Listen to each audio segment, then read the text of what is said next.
করতে হয়, তারা যদি এই রেলপথ নির্মাণটা করা হয় বগুড়া থেকে সিরাজগঞ্জ পর্যন্ত, তাহলে তারা অনেক ভোগান্তি থেকে তারা রেহাই পাবে এবং আমাদের উত্তরাঞ্চলের যে কৃষি পণ্যগুলো আছে সেগুলো আমরা খুব সহজে ঢাকা পর্যন্ত আমরা আনা নেওয়া করতে পারবো। এবং এই যে অতিরিক্ত 120 কিলোমিটার চলতে হয়, তার কারণে কিন্তু অতিরিক্ত জ্বালানিও খরচ হয়, অতিরিক্ত ভাড়াও আমাদেরকে দিতে হয়। আমাদের ভাড়া কমে আসতো, দূরত্ব কমে আসতো, আমাদের সময় কমে আসতো। এই কারণে আমি মাননীয় মন্ত্রীর কাছে আহ্বান রাখবো, আমার যে উপজেলা দুইটি আছে কাউনিয়া এবং পীরগাছা, এখানে দুটি রেল স্টেশন রয়েছে, সেগুলোকে আধুনিকায়ন করে বগুড়া থেকে সিরাজগঞ্জ পর্যন্ত সরাসরি রেলপথ নির্মাণ করা হোক। মাননীয় সদস্যবৃন্দ, এই সিদ্ধান্ত প্রস্তাবের উপর 10 জন মাননীয় সদস্য সংশোধনী দিয়েছেন। আমি এখন তাদেরকে নিজ নিজ সংশোধনী উত্থাপন এবং সংশোধনীর উপরে 1 মিনিট বক্তব্য রাখার জন্য আহ্বান জানাচ্ছি। প্রথমে এই সুলতান মাহমুদ বাবু, জামালপুর 2। মাননীয় স্পিকার, আপনাকে ধন্যবাদ। মাননীয় স্পিকার, 12 সেপ্টেম্বর 2002 সালে সাবেক 3বারের প্রধানমন্ত্রী বেগম খালেদা জিয়া আমার নির্বাচনী এলাকায় গিয়েছিলেন, আপনার সাথে ছিলেন। ওই সময় আমার স্টেশনটার জরাজীর্ণ অবস্থা দেখার বর্ণনা করার পরে মাননীয় সাবেক প্রধানমন্ত্রী বেগম খালেদা জিয়া তখন বললেন, যদি ওই সময় আমাদের সালাউদ্দিন সাহেব সড়ক মন্ত্রী ছিলেন, বলে সালাউদ্দিন দেখো তো বাবু কী চায়। সেই হিসাবে ওই সময় আমার স্টেশনটা খুব সুন্দর হয়েছিল। পরবর্তী সময়ে ফেসিস্টে ওই স্টেশনের অবস্থা খুব অবস্থা খারাপ করে ফেলেছে।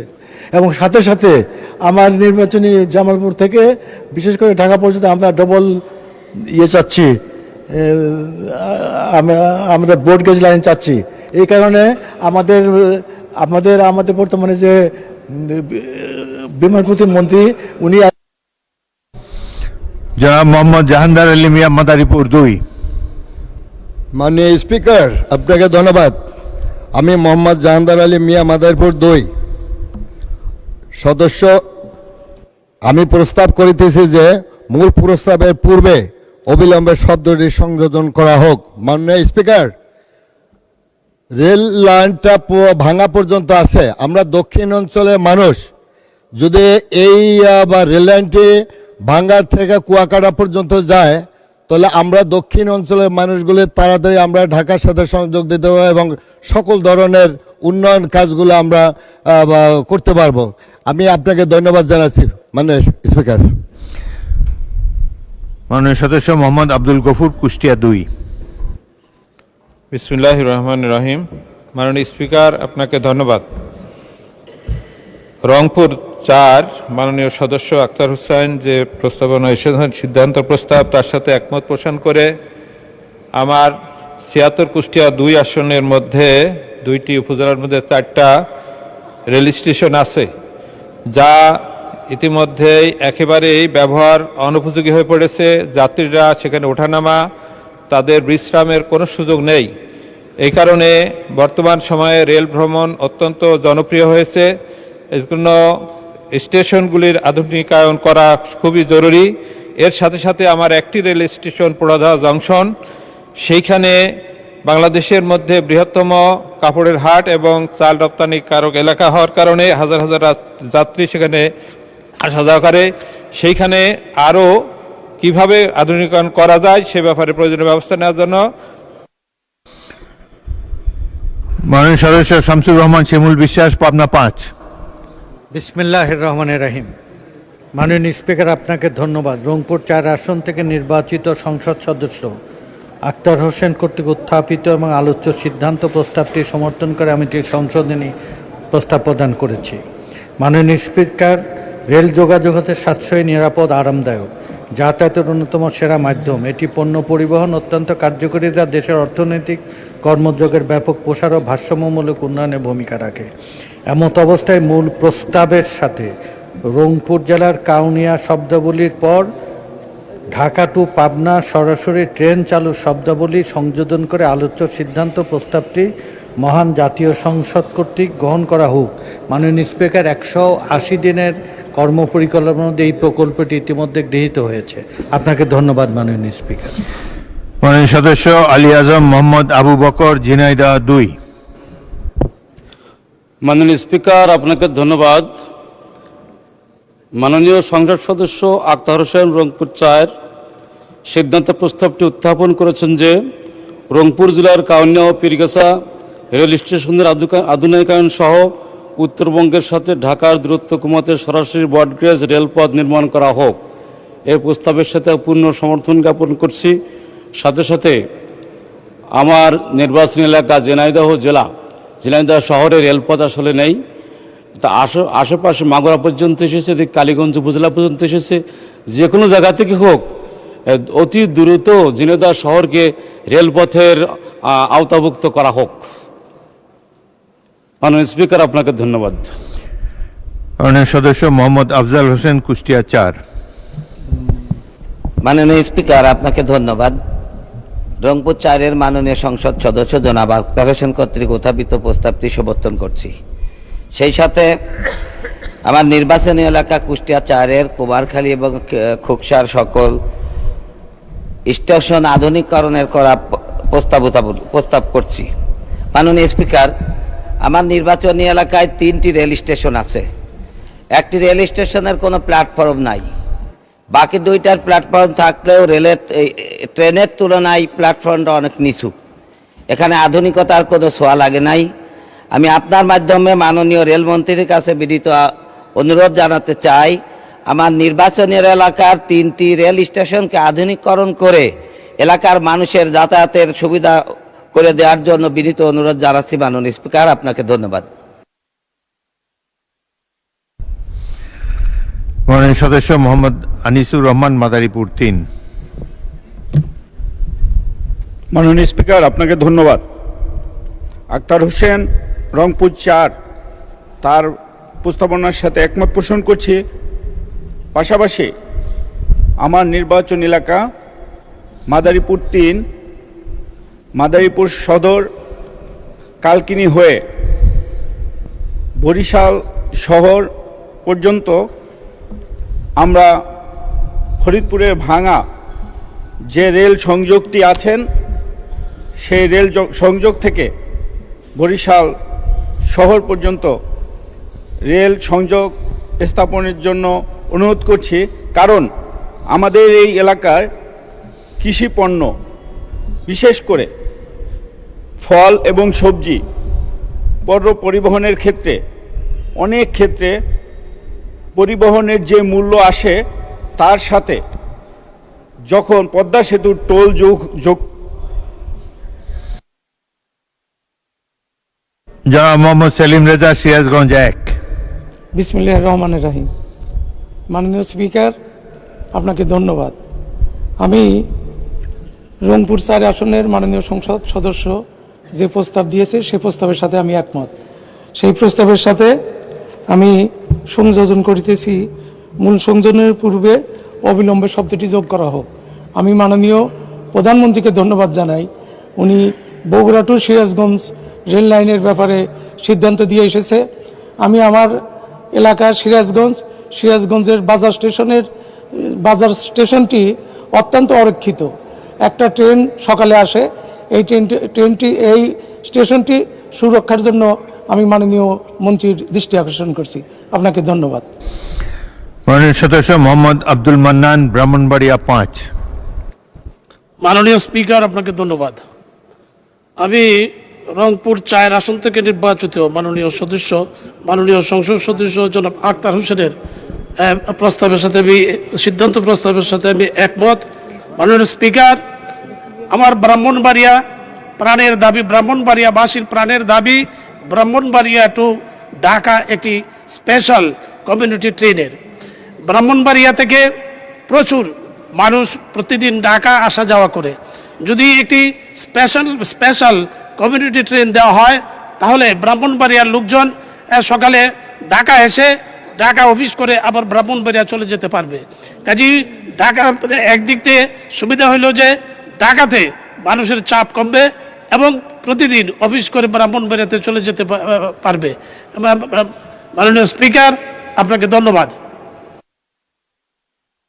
মাননীয় সদস্য মোহাম্মদ আশরাফুদ্দিন, নরসিংদী 5। মাননীয় স্পিকার, আপনাকে ধন্যবাদ।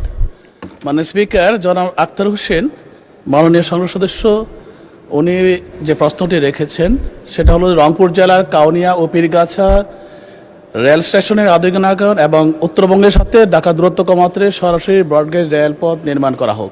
আমি ওনার প্রথম অংশটার সাথে একমত আছি যে হ্যাঁ, আধুনিকায়নের জন্য ব্রডগেজ দরকার আছে, কিন্তু উত্তরবঙ্গের সাথে দূরত্ব কমাতে কিন্তু ব্রডগেজ লাইন করলে দূরত্ব কমে না, দূরত্ব একই থেকে যায়।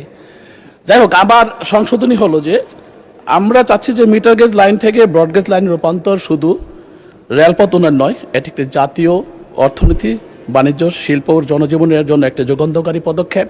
আমি মনে করি বাংলাদেশে অনেক জায়গায় ব্রডগেজ নেটওয়ার্ক হয়েছে এবং ধাপে ধাপে অনেক জায়গা হবে। সেই সাথে ঢাকা থেকে যদি বৈরব পর্যন্ত আমরা ব্রডগেজ লাইন করি, তাতে করে আমরা অনেক বেনিফিটেড হব এবং বাংলাদেশের প্রত্যন্ত এলাকা থেকে সবাই সেই সুযোগটা বহন করতে পারবে। আসসালামু আলাইকুম।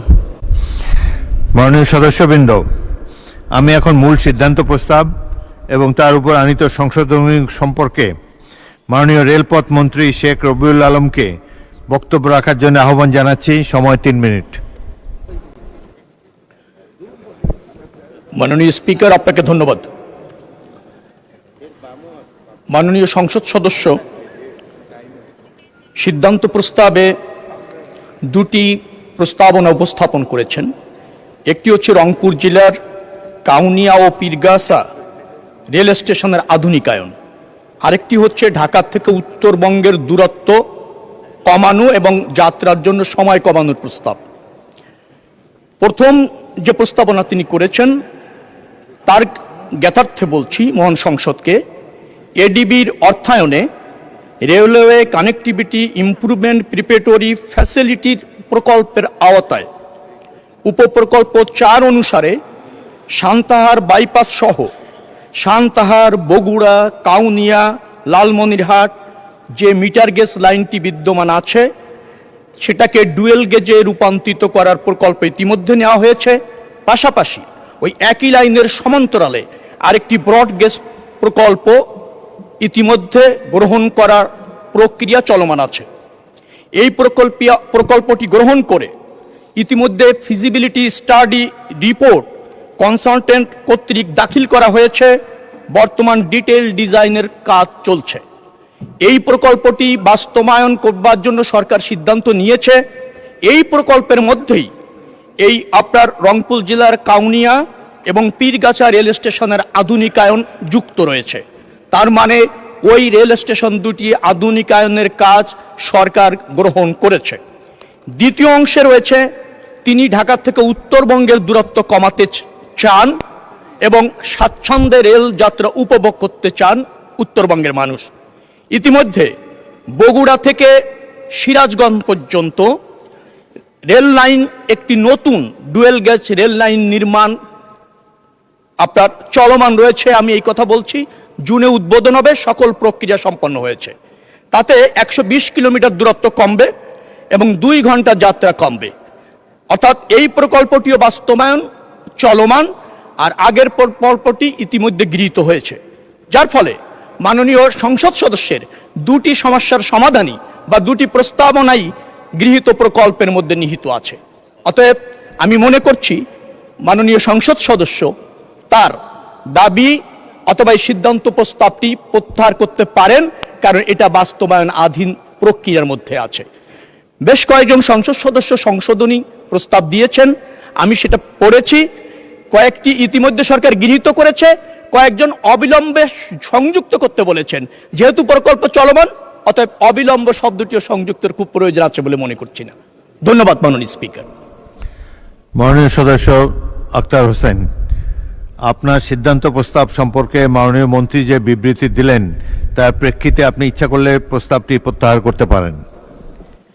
মাননীয় স্পিকার, আপনাকে ধন্যবাদ। আমি যে প্রস্তাবটি উত্থাপন করেছি ঢাকা থেকে উত্তরবঙ্গের রেলপথের দ্রুত কমিয়ে নিয়ে আসার জন্য বগুড়া থেকে সিরাজগঞ্জে সেখানে একটা রেলপথ নির্মাণ করা, সেটা শুধু আমার একার দাবি না, এটা গোটা উত্তরাঞ্চলের দাবি। এবং এই দাবিটা শুধুমাত্র রেলমন্ত্রীর কাছেও না, এই দাবিটা আমাদের মাননীয় প্রধানমন্ত্রীর কাছে এবং আমাদের মাননীয় মহাসচিবের কাছেও এই দাবিটা আমাদের। অর্থাৎ তারাই উত্তরাঞ্চলের সন্তান। আমরা উত্তরাঞ্চলের মানুষেরা অনেক দিন ধরেই ভোগান্তির মধ্যে আছি। সেই 2006 সাল থেকে আমাদের এলাকার মানুষেরা শোনে, 20 বছর পার হয়ে গেছে যে এটা বাস্তবায়ন হবে, কিন্তু এটা জমি অধিগ্রহণের কথা বলা হয়, কিন্তু এটা এখনো পর্যন্ত বাস্তবায়ন হয় না। আমি মাননীয় মন্ত্রীর কথায় আশ্বস্ত হতে চাই, এবং মাননীয় প্রধানমন্ত্রী সম্প্রতি বগুড়া সফর করেছেন, সেখানেও তিনি বলে এসেছেন, অর্থাৎ শুধু মাননীয় মন্ত্রী না, মাননীয় প্রধানমন্ত্রীর কথার প্রেক্ষিতেও আমি আশ্বস্ত থাকতে চাই যে বগুড়া থেকে সিরাজগঞ্জ এই সরকারের আমলে এই রেলপথটা নির্মাণ করা হবে, এবং উত্তরাঞ্চলের মানুষরা তাদের দীর্ঘদিনের যে ভোগান্তি আছে সেই ভোগান্তি থেকে তারা মুক্তি পাবে। মাননীয় স্পিকার, পাশাপাশি আর একটা অংশ একটু বলতে হয়, আর বললেন না, যেহেতু মহারাজ। আমি প্রস্তাব প্রত্যাহারই করব, আমার রংপুর জেলার কাউনি এবং পীরগাছার যে স্টেশনগুলো অনেক আগের, অনেক ধরনের ত্রুটি বিচ্যুতির মধ্যে আমরা আছি। আমি চাইবো যে প্রকল্পের কথা তিনি বলেছেন মাননীয় মন্ত্রী, অতি দ্রুত কাউনি এবং পীরগাছা এই দুইটা স্টেশনের আধুনিকায়ন করা হবে, বাংলাদেশের রেল যাত্রাকে সহজ করা হবে। এই কথা বলে মাননীয় প্রধানমন্ত্রী, মহাসচিব সাহেব আমাদের আছেন এবং আমাদের মন্ত্রী সরকারের উপরে আস্থা রেখে আমার যে বগুড়া থেকে সিরাজগঞ্জ রেল লাইন নির্মাণের যে প্রস্তাব, আজকের মতো করে সেটা আমি উত্থাপন থেকে আমি বিরত থাকছি। ধন্যবাদ মাননীয় সদস্য। মাননীয় সদস্যবৃন্দ, প্রস্তাব উত্থাপনকারী মাননীয় সদস্য তার প্রস্তাবটি প্রত্যাহারের ইচ্ছা ব্যক্ত করেছেন। কার্যপ্রণালী বিধির 138 বিধির 1 উপবিধি মতে প্রত্যাহারের ক্ষেত্রে সংসদের অনুমতি প্রয়োজন। আমি প্রত্যাহারের প্রস্তাবটি ভোটে দিচ্ছি। সংসদের সামনে প্রশ্ন হচ্ছে, মাননীয় সদস্য আক্তার হোসেন রংপুর 4 কর্তৃক উত্থাপিত সিদ্ধান্ত প্রস্তাব নম্বর 4 সংসদের অভিমত এই যে রংপুর জেলার কাউনিয়া ও পীরগাছা রেল স্টেশনের আধুনিকায়ন সহ উত্তরবঙ্গের সাথে ঢাকার দূরত্ব কমাতে প্রয়োজনীয় সরাসরি ব্রডগেজ রেলপথ নির্মাণ করা হোক, শীর্ষক প্রস্তাবটি প্রত্যাহার করা হোক। যারা এই প্রস্তাবের পক্ষে আছেন তারা হ্যাঁ বলুন, যারা এই প্রস্তাবের বিপক্ষে আছেন তারা না বলুন। আমার মনে হয় হ্যাঁ জয়যুক্ত হয়েছে, হ্যাঁ জয়যুক্ত হয়েছে। অতএব সিদ্ধান্ত প্রস্তাবটি প্রত্যাহিত হলো।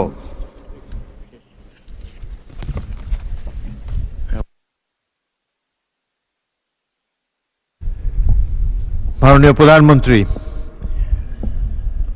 মাননীয় সংসদ নেতা, আপনি একটি বক্তব্য রাখার ইচ্ছা প্রকাশ করেছেন। ধন্যবাদ মাননীয় স্পিকার। বিসমিল্লাহির রহমানির রহিম। মাননীয় সকল সংসদ সদস্যবৃন্দ, গতকাল বিরোধী দলীয় নেতা একটি প্রস্তাব উপস্থাপন করেছিলেন দেশের চলমান পরিস্থিতি নিয়ে। আমরা সকলেই আলোচনা করে একমত হয়েছিলাম, বা একটি বিষয়ে আমরা সকলেই উপনীত হয়েছিলাম মাননীয় স্পিকার, যে এটি একটি বৈশ্বিক প্রবলেম। সারা বিশ্বেই এই সমস্যার তাপ ছড়িয়ে পড়েছে। মাননীয় বিরোধী দলীয় নেতা ওনার বক্তব্যে বাংলাদেশের এটি যে কনসার্ন সেটি এক্সপ্রেস করেছিলেন উনি, এবং ওনারা প্রস্তাব দিয়েছিলেন ওনাদের পক্ষ থেকে যে ওনাদের কাছে কিছু পরামর্শ আছে। সরকারি দল এবং বিরোধী দল আমরা একসাথে সেই বিষয়গুলি নিয়ে কাজ করতে পারি। মাননীয় স্পিকার, আমি আমার বক্তব্যে বলেছিলাম বাংলাদেশ জাতীয়তাবাদী দল সকল সময় দেশের স্বার্থে, দেশের মানুষের স্বার্থে যে কোনো আলোচনা যে কারোর সাথে করতে প্রস্তুত রয়েছে। তারই প্রেক্ষাপটে মাননীয় স্পিকার, আমরা সিদ্ধান্ত গ্রহণ করেছি যে আমরা আমাদের পক্ষ থেকে 5 সদস্যের একটি কমিটি গঠন করছি। আমি আপনার মাধ্যমে বিরোধী দলীয় নেতা এবং বিরোধী দলকে অনুরোধ করব, ওনারাও যদি 5 জনের নাম দেন তাহলে এই 10 জন ব্যক্তি বসে এই বিষয়গুলোর উপর আলোচনা করতে পারে। কোনো পরামর্শ থাকলে কোনো পরামর্শ থাকলে এই কমিটির মাধ্যমে সেটি সরকারের কাছেও আসলো, এবং সরকার সেটার মধ্যে কোনো বাস্তবতা থাকলে অবশ্যই সেটি কার্যকর করার উদ্যোগ গ্রহণ করবে। আমি মাননীয় স্পিকার আপনার সামনেই নামগুলো এখন উপস্থাপন করতে চাচ্ছি আমাদের পক্ষ থেকে। এখানে মাননীয় জ্বালানি মন্ত্রী জনাব ইকবাল মোহাম্মদ টুকু, প্রতিমন্ত্রী জনাব অমিত, এবং মাননীয় সংসদ সদস্য এবি মাশরাফুদ্দিন নিজাম লক্ষ্মীপুর 4, মঈনুল ইসলাম খান শান্ত মানিকগঞ্জ 2, মিয়া নুরুদ্দিন অপু শরীয়তপুর 3। এই 5 জনকে আমরা প্রস্তাবনা করছি। মাননীয় স্পিকার, আমি বিরোধী দলীয় নেতাকে অনুরোধ করব ওনাদের পক্ষ থেকে নামগুলো যদি দ্রুত আমাদের কাছে দেন তাহলে এই কমিটি দ্রুত কাজ শুরু করতে পারবে। ধন্যবাদ মাননীয় স্পিকার। মাননীয় বিরোধী দলের নেতা। মাননীয় স্পিকার, আপনাকে ধন্যবাদ। মাননীয় প্রধানমন্ত্রীকেও ধন্যবাদ। বিষয়টাকে ইতিবাচকভাবে নেওয়ার জন্য। আমরা আশা করি এই সংসদ জাতীয় সকল সমস্যা সমাধানের কেন্দ্রবিন্দু হবে ইনশাআল্লাহ, এবং আমরা মনে করি এই সংসদের জন্য এটি একটি নবযাত্রা। এটাকে আমি সাধুবাদ জানাই এবং আমরা শীঘ্রই ইনশাআল্লাহ নামগুলা পেশ করব। ধন্যবাদ সবাইকে। মাননীয় সংসদ নেতা, কমিটির একজন সভাপতি প্রয়োজন। মাননীয় স্পিকার, স্বাভাবিকভাবেই যাতে গৃহীত সুপারিশগুলো বাস্তবতার আলো দেখতে পারে সেজন্য আমরা প্রস্তাব করছি যে মাননীয় মন্ত্রী, জ্বালানি মন্ত্রী ইকবাল মাহমুদ টুকু, ওনাকে এই কমিটির সভাপতি করা হোক। ধন্যবাদ। ধন্যবাদ মাননীয় সংসদ নেতা। আশা করি অতি অল্প সময়ের মধ্যে মাননীয় বিরোধী দলের নেতা তার 5 জন সদস্যের নাম দেবেন, কারণ এই সংসদ এই মাসের শেষেই বিরতি দেবে। এই আপনাদের এই বক্তব্যের ফলে জনগণের মনে অনেক আশার সঞ্চার হয়েছে। সরকার এবং বিরোধী দল এইভাবে যদি সহযোগিতার মাধ্যমে অগ্রসর হয়, দেশের যে কোনো সমস্যার সমাধান করা সম্ভব। আপনাদেরকে ধন্যবাদ। মাননীয় সদস্যবৃন্দ, দিনের কার্যসূচি অনুযায়ী এখন আমি মাননীয় অর্থমন্ত্রী জনাব আমির খসরু মাহমুদ চৌধুরীকে সরকারি অর্থ ব্যবস্থাপনা বাজেট ব্যবস্থাপনা আইন 2009-এর 15(4) ধারা অনুযায়ী 2025-26 অর্থ বছরের দ্বিতীয় প্রান্তিকের বাজেট বাস্তবায়ন অগ্রগতি প্রতিবেদন উত্থাপনের জন্য আহ্বান জানাচ্ছি। ধন্যবাদ মাননীয় স্পিকার। আমি আমির খসরু মাহমুদ চৌধুরী, অর্থমন্ত্রী, সরকারি অর্থ ও বাজেট ব্যবস্থাপনা আইন 2009-এর 15(4) ধারা অনুযায়ী 2025-26 অর্থ বছরের দ্বিতীয় প্রান্তিকের বাজেট বাস্তবায়নের অগ্রগতি প্রতিবেদনটি আপনার মাধ্যমে এই মহান সংসদে উপস্থাপন করছি। মাননীয় স্পিকার, প্রতিবেদনটি পঠিত বলে গণ্য করার জন্য আপনাকে বিনীতভাবে অনুরোধ করছি। এটা একটা দীর্ঘ প্রতিবেদন মাননীয় স্পিকার। প্রতিবেদনটি পঠিত বলে গণ্য করা হোক এবং প্রতিবেদনটি সংসদে উপস্থাপিত হলো।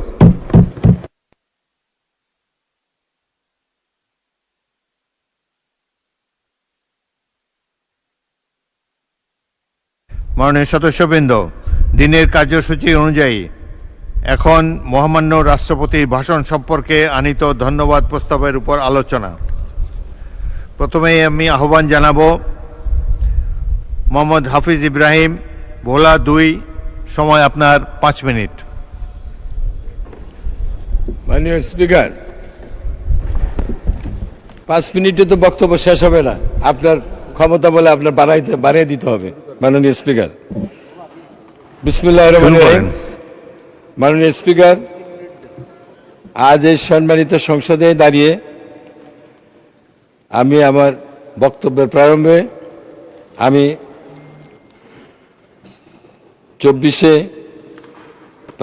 5ই আগস্টের শহীদদের কথা স্মরণ করছি এবং আরও স্মরণ করছি এই দেশের স্বাধীনতা সংগ্রামে যারা আত্মত্যাগ করেছেন তাদের সকলকে। মাননীয় স্পিকার, আমাকে এই সুযোগ দেওয়ার জন্য আমি আপনার প্রতি ধন্যবাদ জানাচ্ছি। আমি মহান রাষ্ট্রপতিকে ধন্যবাদ জানাচ্ছি তার ভাষণে আমরা একটি মানবিক, গণতান্ত্রিক ও সুসংগঠিত বাংলাদেশের সুস্পষ্ট নির্দেশনার জন্য। মাননীয় স্পিকার, আমি এই সংসদে দাঁড়িয়ে গভীরভাবে স্মরণ করছি স্বাধীনতার ঘোষক মহান মুক্তিযোদ্ধা শহীদ প্রেসিডেন্ট জিয়াউর রহমান বীর উত্তমকে। আমি গভীরভাবে শ্রদ্ধার সাথে স্মরণ করছি দেশনেত্রী বেগম খালেদা জিয়াকে, গণতন্ত্রের আপসহীন নেত্রী, যিনি শত প্রতিকূলতার মাঝেও জনগণের অধিকারের পক্ষে দৃঢ় অবস্থান নিয়েছেন। মাননীয় স্পিকার, আমি স্মরণ করছি ইরানের অবিসংবাদিত নেতা আয়াতুল্লাহ খোমেনিকে, যিনি সুদূর প্যারিসে থেকে জনগণকে সংগঠিত করে একটি স্বৈরাচারী শাসকের পতন ঘটিয়েছিলেন, ঠিক একইভাবে আমাদের নেতা জনাব তারেক রহমান সুদূর লন্ডনে থেকে জনগণকে সংগঠিত করে 5ই আগস্টের এই ছাত্র জনতার আন্দোলনকে সফল করার জন্য তিনি নেতৃত্ব দিয়েছেন। এই জন্য আমি তাকে ধন্যবাদ জানাই। মাননীয় স্পিকার, আমি ধন্যবাদ জানাই জনাব তারেক রহমানকে, যিনি সবার আগে বাংলাদেশ এই দর্শন রেখে যে রাষ্ট্র পুনর্গঠনের অঙ্গীকার করেছেন, তা একটি নতুন রাজনৈতিক সংস্কৃতির সূচনা করছে। তিনি শিখিয়েছেন রাষ্ট্র কোনো ব্যক্তি বা দলের সম্পত্তি নয়, রাষ্ট্র জনগণের। মাননীয় স্পিকার, বাংলাদেশ আজ একটি নতুন অধ্যায়ে প্রবেশ করেছে। 2024 সালের জুলাই আগস্টের গণ অভ্যুত্থান কেবল একটি সরকারের পরিবর্তনের ঘটনা ছিল না, এটি ছিল দীর্ঘ 17 বছরের দমন পীড়ন, অবিচার, নিপীড়নের বিরুদ্ধে জাতির সম্মিলিত জাগরণ। আমি দৃঢ়ভাবে বলতে চাই, এই সংগ্রামে কারো ত্যাগ ছোট নয়, কারো অবদান কম নয়। আমরা সবাই একসাথে ছিলাম, এই ঐক্যই আমাদের সবচেয়ে বড় শক্তি। গত 17 বছর আমাদের জাতির জন্য একটি বেদনাদায়ক অধ্যায় হয়ে থাকবে। আমরা দেখেছি গুম, বিচার বহির্ভূত হত্যা, রাষ্ট্রীয় যন্ত্রের অপব্যবহার। মাননীয় স্পিকার, আমি গভীরভাবে স্মরণ করছি ছাত্র নেতা জনাব নূরে আলমকে, আব্দুর রহিমকে, নুরুল ইসলাম নুরুকে, অসংখ্য মানুষকে। একই সাথে আমরা স্মরণ করছি জনাব সালাউদ্দিন আহমেদ, সংসদ সদস্য হুমাম কাদের, ব্যারিস্টার মীর আহমদ বিন কাসেমকে, যারা নির্যাতনের অন্ধকার থেকে ফিরে এসে আজ জীবন্ত সাক্ষ্য। আমি ব্যক্তিগতভাবে স্মরণ করছি ওই সময়কে, যখন 11 সরকারের সময় আমি কারাগারে ছিলাম এবং শহীদ সালাউদ্দিন কাদের চৌধুরীর সাথে একই কারাগারে সময় কাটিয়েছি। সেই দিনগুলো আমাদের কেবল কষ্ট দেয়নি, আমাদের বিশ্বাসকে আরও দৃঢ় করেছে। মাননীয় স্পিকার, আজকে এই সংসদের কার্যক্রম গণতন্ত্রের সুফলের ফলে জনগণ চায়ের দোকানে বসেও তারা শুনতে পাচ্ছে। মাননীয় স্পিকার, রাজনীতির সবচেয়ে বড় পরীক্ষা ক্ষমতায় থাকা নয়, প্রতিশ্রুতি রক্ষা করা। ইতিহাস সাক্ষ্য দেয়, বেগম খালেদা জিয়া এই পরীক্ষায় উত্তীর্ণ হয়েছেন। 1996 সালে তিনি ক্ষমতা ছাড়লেন, কারণ জনগণের দাবি ছিল। এটাই রাজনৈতিক সততা। আর যারা প্রশ্ন তোলেন তাদের বলবো, ইতিহাসের দিকে তাকান, যেখানে মতভেদ আছে আমরা তা প্রকাশ্যে বলেছি, এটাই স্বচ্ছ রাজনীতি। জ্বালানি নিয়ে জ্বালানি সহনশীল করার জন্য সরকার কাজ করে যাচ্ছেন, আমরা এই ব্যাপারে সন্তুষ্ট। মাননীয় স্পিকার, আমি ভোলা 2-এর কিছু কথা এখন তুলে ধরতে চাই। ভোলা 2-এর রাস্তাঘাট, ব্রিজ কালভার্টের গত 17 বছরে নির্মাণ না করাতে অত্যন্ত করুণ অবস্থা। আমাদের প্রধানমন্ত্রী ভোলা বরিশাল সংযোগ ব্রিজের কথা তিনি অনুমোদন করেছেন। তিনি একইভাবে ভোলাতে একটি মেডিকেল কলেজ মাননীয় সদস্য 2 মিনিটের মধ্যে আপনার বক্তব্য শেষ করুন। অনুমোদন দিয়েছেন। কাজে আমি আশা করব এই মেডিকেল কলেজটি ভোলার মধ্যবর্তী স্থান, অর্থাৎ ভোলা 2 এবং 3-এর মাঝামাঝি স্থানে হোক, যাতে করে ভোলার অধিক সংখ্যক জনগণ উপকৃত হয়। আমি এই মেডিকেল কলেজের জন্য জায়গাও সংস্থান করতে আমি রাজি আছি। মাননীয় স্পিকার, আমার এলাকা গ্যাসে পরিপূর্ণ। আজকে দেশের গ্যাসের সংকট সমাধানের জন্য আমি প্রস্তাব রাখব একটি বোরহানুদ্দিনে একটি এলএনজি টার্মিনাল নির্মাণ করা হোক, যাতে করে জাতীয় গ্যাস সংকট অনেকখানি কমবে, শিল্পায়ন ত্বরান্বিত হবে, বিদ্যুৎ উৎপাদন ইতিবাচক হবে। মাননীয় স্পিকার, আমার এলাকার কিছু ইউনিয়ন নদীর মধ্যে আছে, যেখানে প্রতিনিয়ত ডাকাত এসে জনগণের জানমালের হানি করে এবং নৌকায় করে তারা তাদের গরু মহিষ তারা নিয়ে যায়। আমি স্বরাষ্ট্রমন্ত্রীর কাছে অনুরোধ করব, যাতে ওইখানে যেন পুলিশ তদন্ত কেন্দ্র যাতে স্থাপন করা হয়, যাতে জনগণ উপকৃত হয় এবং কৃষকরা যাতে নির্বিঘ্নে চাষাবাদ করতে পারেন। মাননীয় স্পিকার, আমি একজন মুক্তিযোদ্ধা হিসাবে বলছি, 1971 সালে আমি যখন চট্টগ্রাম সিটি কলেজের ছাত্র, রেডিওতে শহীদ জিয়াউর রহমানের কণ্ঠে স্বাধীনতার ঘোষণা শুনেই আমি মুক্তিযুদ্ধে ঝাঁপিয়ে পড়েছিলাম। আমি সেই প্রজন্মের প্রতিনিধি যারা এই দেশের জন্য জীবন বাজি রেখেছিল। মাননীয় স্পিকার, আমাকে বক্তব্য রাখার আপনি সুযোগ দেওয়াতে আমি আপনাকে ধন্যবাদ জানাই। আল্লাহ হাফেজ। ধন্যবাদ মাননীয় সদস্য। এখন আমি জ্বালানি খনিজ সম্পদ মন্ত্রী জনাব ইকবাল হাসান মাহমুদকে, মাননীয় প্রতিমন্ত্রী জনাব অমিতকে 300 বিধিতে বক্তব্য রাখার জন্য আহ্বান জানাচ্ছি।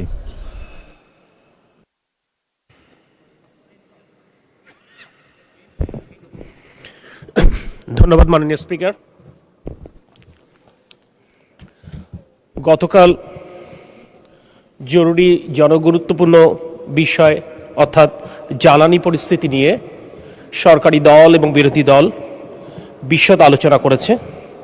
এই আলোচনার সবচাইতে বড় যে অর্জন, এই আলোচনার যে টোন সেট হয়েছে অর্থাৎ ঐক্যবদ্ধভাবে দেশ পরিচালনার, এবং যার ধারাবাহিকতায় মাননীয় প্রধানমন্ত্রী এই সমস্যার সমাধানে যে 10 সদস্য বিশিষ্ট একটি কমিটি গঠনের প্রস্তাব দিয়েছেন, আমি মনে করি এটি জাতির জন্য নতুন পথের দিশা হয়ে থাকবে।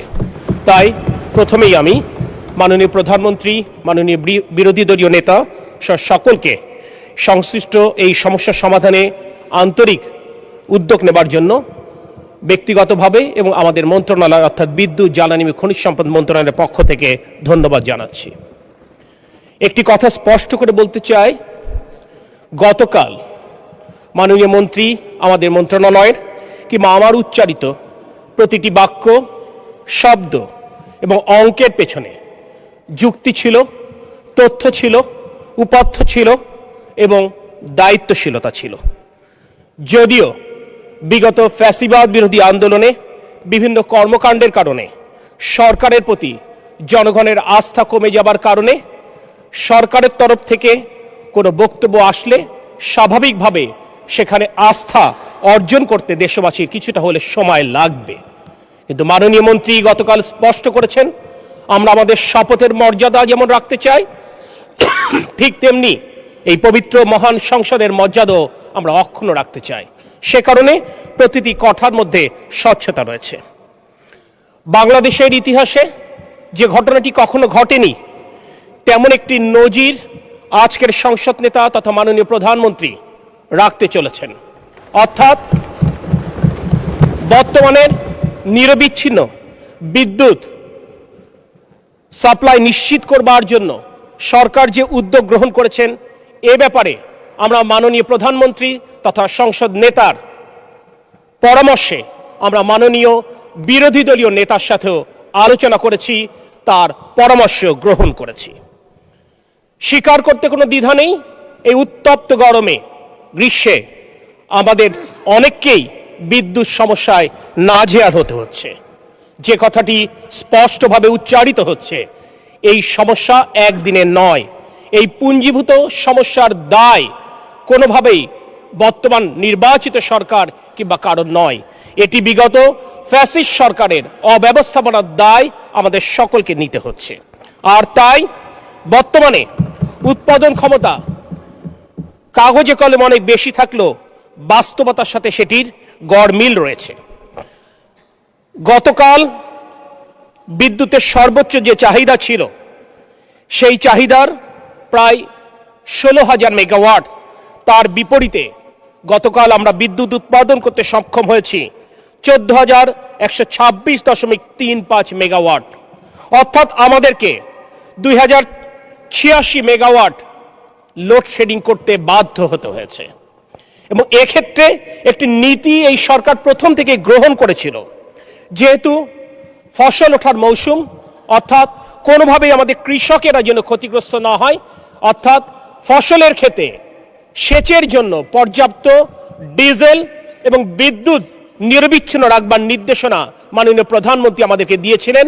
আমরা সেটি নিশ্চিত করবার জন্য আমরা চেষ্টা করে যাচ্ছি। এরপরও দেখা যাচ্ছে পর্যাপ্ত জ্বালানি সরবরাহের অভাবে হয়তো বা কিছু কিছু জায়গায় লোডশেডিং হচ্ছে। এই বিষয়টি সহনীয় মাত্রায় আনবার জন্য মাননীয় প্রধানমন্ত্রীর পরামর্শে এবং বিরোধী দলীয় নেতার সাথে আলোচনা ক্রমে আমরা রাজধানী ঢাকাতে 110 মেগাওয়াট প্রাথমিকভাবে পরীক্ষামূলকভাবে লোডশেডিং করবার সিদ্ধান্ত গ্রহণ করেছি। আমরা মনে করি শহরের মানুষ আরামে থাকবে এবং গ্রামের মানুষ অর্থাৎ খেটে খাওয়া কৃষক কষ্টে থাকবে, এটি কোনোভাবেই কাম্য নয়। কারণ জুলাই অভ্যুত্থানের চেতনা ছিল বৈষম্যহীন বাংলাদেশ। তাই সমাজ অর্থাৎ শহর এবং গ্রামের মধ্যে কোনো বৈষম্য থাকতে পারে না, এবং সেই বৈষম্য মুক্ত করবার জন্য আমরা শহরেও প্রয়োজনে লোডশেডিং এর সিদ্ধান্ত নিয়েছি, যাতে করে কৃষকেরা তাদের সেচের জন্য পর্যাপ্ত বিদ্যুৎ পেতে পারে। এ ব্যাপারে একটি কথা না বললেই নয়। প্রশ্ন উঠবে যে যদি আমরা বলেই থাকি যে জ্বালানি সক্ষমতা আমাদের থাকলেও তাহলে কেন এই সমস্ত পাওয়ার প্ল্যান্টগুলো পরিমিত বিদ্যুৎ উৎপাদন করতে ব্যর্থ হচ্ছে? একটি বার্তা স্পষ্ট করতে চাই, প্রতিদিন বাংলাদেশে ৩৮০০ মিলিয়ন ঘনফুটের গ্যাসের চাহিদা রয়েছে। বর্তমানে বাংলাদেশের সকল গ্যাস কূপ মিলে প্রতিদিন আমরা ১৬৮৬ মিলিয়ন ঘনফুট গ্যাস উৎপাদন করতে পারি। আর আমরা প্রতিদিন গড়ে আমদানি করি ৯৫০ মিলিয়ন ঘনফুট, অর্থাৎ প্রতিদিন ১১৬৪ মিলিয়ন ঘনফুটের গ্যাসের আমাদের ঘাটতি থাকে। চাইলেও, অর্থ থাকলেও, সামর্থ্য থাকলেও গ্যাসের আমদানি বাড়াবার কোনো সুযোগ নেই, কারণ এর জন্য যে ইনফ্রাস্ট্রাকচার রয়েছে সেই ইনফ্রাস্ট্রাকচার দ্রুত সম্পন্ন করা সম্ভব নয়। তারপরে অত্যন্ত আনন্দের সাথে, অত্যন্ত দায়িত্বের সাথে আমরা জানাতে চাই, আমরা এই ইনফ্রাস্ট্রাকচার বাড়াবার জন্য বর্তমান সরকারের ১৮০ দিনের যে অগ্রাধিকার তালিকা রয়েছে তার মধ্যে ইনশাল্লাহ দৃশ্যমান অগ্রগতি দেশবাসী দেখতে সক্ষম হবে। আমাদের দুটি আমদানিকৃত, একটি আমদানিকৃত পাওয়ার প্ল্যান্ট এবং আরেকটি কোল বেস পাওয়ার প্ল্যান্ট, এটি তাদের নিজেদের মেইনটেনেন্সের কারণে তারা পর্যাপ্ত বিদ্যুৎ সরবরাহ করতে পারছে না। আমরা আশা করছি আগামী কয়েকদিনের মধ্যেই তারা পূর্ণ উৎপাদনে যাবে। সেক্ষেত্রে আজ যে এরকম প্রায় ২০০০ মেগাওয়াট লোডশেডিং আমরা দেখতে পাচ্ছি কিংবা কষ্ট স্বীকার করছি, এটি ইনশাল্লাহ আগামী ৭ দিনের মধ্যে কমে যাবে। আমি দেশবাসীর কাছে আজকে এই মহান সংসদে দাঁড়িয়ে তাদের এই কষ্টের জন্য তারেক রহমানের নেতৃত্বাধীন জাতীয়তাবাদী দলের সরকারের পক্ষ থেকে আমি বিনয়ের সাথে আমি আন্তরিকভাবে দুঃখ প্রকাশ করছি। আমি শুধু আপনাদেরকে আশ্বস্ত করতে চাই, আমাদের সর্বোচ্চ প্রচেষ্টা রয়েছে জনগণের দুঃখ কষ্ট লাঘব করে নিরবিচ্ছিন্ন বিদ্যুৎ এবং জ্বালানি সরবরাহ অব্যাহত রাখা। মাননীয় স্পিকার, আপনাকে ধন্যবাদ। মাননীয় সদস্যবৃন্দ, সংসদের বৈঠক আসরের নামাজের জন্য 30 মিনিটের বিরতি দেওয়া হলো। আপনাদের সহযোগিতার জন্য ধন্যবাদ।